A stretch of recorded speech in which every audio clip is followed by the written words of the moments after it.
Kita beralih ke informasi lainnya, Presiden ke-7 RI Joko Widodo dikabarkan akan bergabung dengan Partai Golkar. Hal ini diperkuat dengan kedatangannya ke Jakarta dan rencana Golkar untuk menggelar keterangan pers sore ini. Isu Joko Widodo merapat ke partai berlambang pohon beringin kian santer beredar. Meski Joko Widodo datang ke Jakarta serta adanya rencana pengumuman pengurus baru Partai Golkar, namun hingga sore ini kabar tersebut belum dapat dipastikan.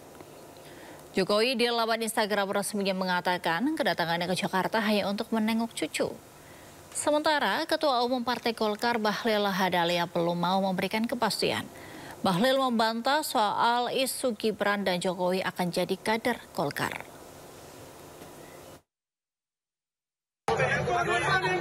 Ini ke Jakarta.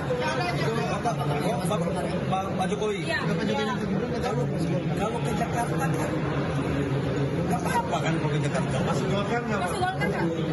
Ya sampai dengan hari ini belum saya melakukan konfirmasi kan. Ya nanti kita tanya ya. Katanya Mas Gibran sama Pak Jokowi akan siapa sih informasi di mana sih? Wartawan hari ini. Ya, nanti lihat aja pada saat saya umumkan nanti sebentar jam 5 sore. Tapi berarti akan ada kejutan. Ya kejutan saya membuat pengurus baru. Sekarang ini kan pengurusnya kan baru 9 orang. Nanti sebentar kami di Partai Golkar akan mengumumkan pengurus lengkapnya. ada nama Pak Jokowi dan dia. Yang saya tahu nggak ada. Dan nanti sebentar saya akan mengumumkan secara resmi, ya. Tapi Pak Jokowi akan datang, Pak.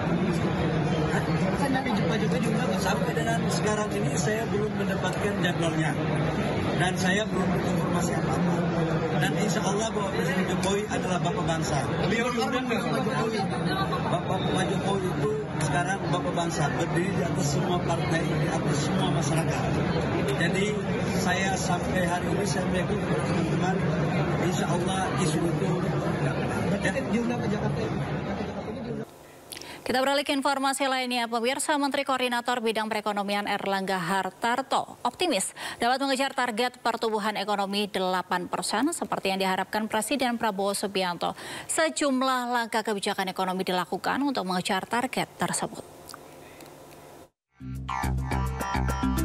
Usai Badan Pusat Statistik mencatat pertumbuhan ekonomi kuartal 3 sebesar 4,95%, Menteri Koordinator Bidang Perekonomian Erlangga Hartarto tetap optimis pertumbuhan ekonomi sepanjang tahun 2024 berada di 5% dengan mengakselerasi pertumbuhan ekonomi dan menjaga daya beli masyarakat melalui perpanjangan berbagai insentif fiskal hingga akhir tahun.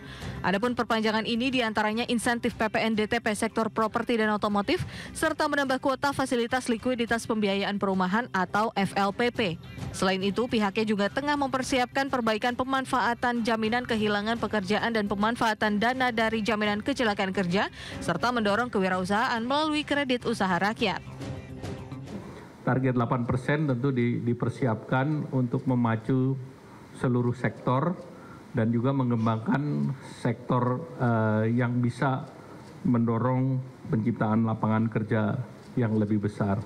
Nah, tentu sektor-sektor itu arahan Bapak Presiden kan ke swasembada pangan dan swasembada energi. Dan dari kedua itu diharapkan bisa menjadi pengungkit untuk pertumbuhan ekonomi yang lebih baik. Dan yang berikut tentu arahan Bapak Presiden agar ICOR kita diperbaiki. Di sisi lain, untuk mengejar target pertumbuhan ekonomi sebesar 8% di masa pemerintahan Presiden Prabowo Subianto, Erlangga mengatakan bahwa pemerintah tengah mengembangkan sektor yang bisa mendorong penciptaan lapangan kerja, khususnya swasembada pangan dan swasembada energi.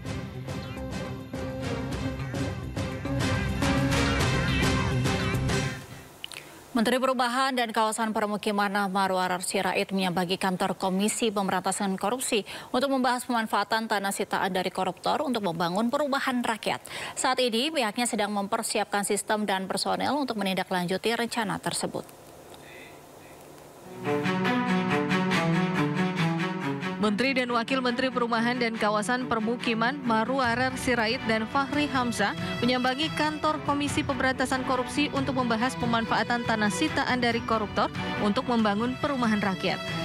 Saat ini pihaknya sedang mempersiapkan sistem dan personel untuk menindaklanjuti rencana tersebut. Dalam pertemuan itu, Marwarar juga membahas soal pencegahan korupsi di kementeriannya dan meminta bantuan KPK untuk terlibat dalam Inspektorat Kementerian